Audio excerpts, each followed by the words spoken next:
हम बात करेंगे 2022 जो जनवरी का महीना है किस प्रकार व्यतीत होगा। हमारे जो प्यारे दर्शक हैं, जातक जातिका हैं वृष राशि का, उनके लिए हमेशा हमारा प्रयास रहता है कि आपके लिए नई नई जानकारियां, महत्वपूर्ण जानकारियां लेकर के आएं और जिस जानकारी का आपको लाभ प्राप्त हो सकता है वो जानकारी आपको देने का प्रयास करें। तो आइए बात कर लेते हैं क्या परिस्थिति रहने वाली है। वृष राशि के हमारे जातक जातिका हैं, गोचर की क्या परिस्थितियां रहेंगी। गोचर ऐसा होगा कि आपकी जो राशि स्वामी है उनका गोचर अष्टम भाव के अंतर्गत रहने वाला है। सूर्य भी साथ में गोचर करेंगे। मंगल और केतु 7th हाउस के अंतर्गत गोचर करेंगे। आपकी राशि में राहु का गोचर होगा और उसके साथ अगर देखा जाए शनि और बुध का जो गोचर होगा वो 9th हाउस के अंतर्गत, बृहस्पति का गोचर 10th हाउस के अंतर्गत रहने वाला है। तो ये पूरी तरह से परिस्थिति रहेगी। अब सबसे पहले 9 वर्ष में, क्योंकि सभी लोग जानते हैं कि कोविड का दोबारा जो प्रकोप है वो बढ़ रहा है, ओमिक्रॉन को लेकर के बहुत सारे लोग चिंतित हैं, तो स्वास्थ्य को लेकर के लाजमी है कि सभी के अंदर चिंताएं होंगी। और क्योंकि वृष राशि के स्वामी जो हैं वो शुक्र हैं और अष्टम भाव में गोचर भी करेंगे, तो स्वास्थ्य के दृष्टि से वाकई में ये महीना आपके लिए बहुत बेहतर नहीं है। राशि स्वामी के अष्टम भाव में होने के कारण कष्ट प्राप्त होगा, मानसिक अशांति रहेगी, भाग दौड़ बहुत ज़्यादा रहेगा। भाग दौड़ के बाद निर्वाह के योग जो आय के साधन हैं वो आपके निश्चित रूप से बनते हुए दिख रहे हैं। आय के साधन तो बनते रहेंगे लेकिन स्वास्थ्य से संबंधित जो चिंताएं हैं वो आपको परेशान करती रहेंगी। उसके साथ चोट और दुर्घटना इत्यादि का भी संयोग बन रहा है, तो आपको अपने आप को सावधान रखने की आवश्यकता है ताकि दिक्कतें आपके साथ ना हो। तो स्वास्थ्य को लेकर के तो महीना बहुत अच्छा नहीं है। लेकिन हम अगर बात करें, दूसरा जो महत्वपूर्ण पॉइंट होता है एजुकेशन को लेकर के, बहुत सारे बच्चे हैं जो इस कार्यक्रम को देखते हैं और सभी लोगों को अपने एजुकेशन को लेकर के चिंता रहती है। साथ में मित्रता इत्यादि को लेकर के चिंताएं रहती हैं। प्रत्येक अभिभावक जो माता पिता हैं उनकी चिंता रहती है कि मेरे बच्चों के लिए जो ये महीना है वो किस प्रकार का व्यतीत होगा। तो आपको स्पष्ट करना चाहता हूं कि पंचम भाव के स्वामी जो बुध हैं उनका गोचर 9th हाउस के अंतर्गत होगा और साथ में जो गोचर कर रहे होंगे वो शनि, दसम भाव के जो स्वामी शनि हैं या 9वें भाव के जो स्वामी शनि हैं उनका गोचर हो रहा होगा। 9वें भाव का गोचर एक साथ और पंचम भाव का साथ में होना कहीं ना कहीं राजयोग को प्रदान करता है।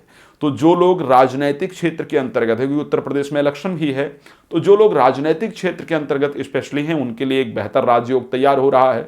आपको पॉलिटिकल क्षेत्र के अंतर्गत कुछ महत्वपूर्ण पद प्राप्त होंगे। एजुकेशन में जो बच्चे पढ़ाई इत्यादि कर रहे हैं उनके लिए भी समय अच्छा है। आप जो पेपर वगैरह देंगे उसमें आपको अच्छा रिजल्ट मिलेगा। भाग्य का पूरा सहयोग मिलने के कारण आपको अच्छी सफलता मिलेगी। भाग्य के सहयोग से जो आपके रुके हुए कार्य हैं वो निश्चित रूप से बनेंगे। मित्रों के साथ आपके संबंध निश्चित रूप से अच्छे होंगे और जो अभिभावक अपने माता पिता को लेकर के चिंतित हैं, चाहे वो उनकी मैरिज को लेकर के हो या उनकी नौकरी को लेकर के हो या किसी प्रकार की भी चिंताएं हैं, तो वो दूर होती हुई यहाँ पर दिख रही हैं। तो बच्चों की शादी को लेकर के भी जो ये समय है ये अनुकूलतम टाइम है। तो परिस्थितियाँ मुझे कहीं ना कहीं एजुकेशन, मैरिज, बच्चों को लेकर के और सफलता को लेकर के ये अच्छा दिख रहा है। ये परिस्थितियां आपके लिए अच्छी होंगी। अब एक इंपॉर्टेंट पार्ट बनता है, क्योंकि जब भी एक साधारण व्यक्ति के जीवन के अंतर्गत देखा जाए तो स्वास्थ्य एक महत्वपूर्ण होता है, एजुकेशन दूसरा महत्वपूर्ण विषय होता है और तीसरे विषय पर जाते हैं तो गृहस्थ लाइफ एक बहुत जरूरी विषय है, जिसमें हम विवाह कह सकते हैं या वैवाहिक जीवन की बात कर सकते हैं, बहुत इंपॉर्टेंट लगता है। सप्तम भाव के अंतर्गत मंगल और केतु 2 ग्रह गोचर करने के कारण वैवाहिक परिस्थितियां बहुत अच्छी नहीं रहने वाली हैं। यहाँ पर तय शादियां टूटने का जो संयोग है वो बन रहा है। रिश्ता बनते बनते, विवाह के लिए बात बनते बनते टूटने का जो संयोग है वो निश्चित रूप से बनता है, क्योंकि मंगल को ज्योतिष में एक क्रूर ग्रह के रूप में देखा जाता है और सप्तम भाव में मंगल बैठ करके जीवन साथी के अंदर लड़ाई की एक डिफरेंट प्रवृत्ति जो है वो पैदा करने का प्रयास करेंगे। तो अनायास रूप से आपके घर में जो लड़ाई झगड़े का संयोग है वो मंगल बनाने का प्रयास करेंगे, लड़ाई झगड़ा कराने का प्रयास निश्चित रूप से मंगल के द्वारा किया जाएगा। तो जीवन साथी के साथ संबंधों को लेकर के ये बेहतर समय नहीं है। इस महीने में बहुत बेहतर रिजल्ट नहीं आने वाला है। अब स्वास्थ्य हो गया, एजुकेशन हो गया, प्रेम संबंध हो गया और वैवाहिक जीवन हो गया, लेकिन उसके बाद जो एक महत्वपूर्ण चीज बचता है वो है आपका कार्य क्षेत्र। कार्य क्षेत्र भी बहुत जरूरी है। सभी लोग नौकरी करते हैं, व्यापार करते हैं और उससे हमारा जीवन चलता है। दसम भाव के स्वामी 9th हाउस के अंतर्गत गोचर करेंगे और दसम भाव में बृहस्पति का गोचर रहेगा।